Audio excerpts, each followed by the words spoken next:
Гильза 1,120 после восстановления. Заходит свободно, вращается от руки.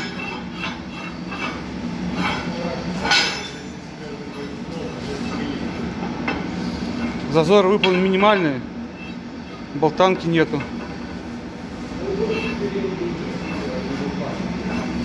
С него.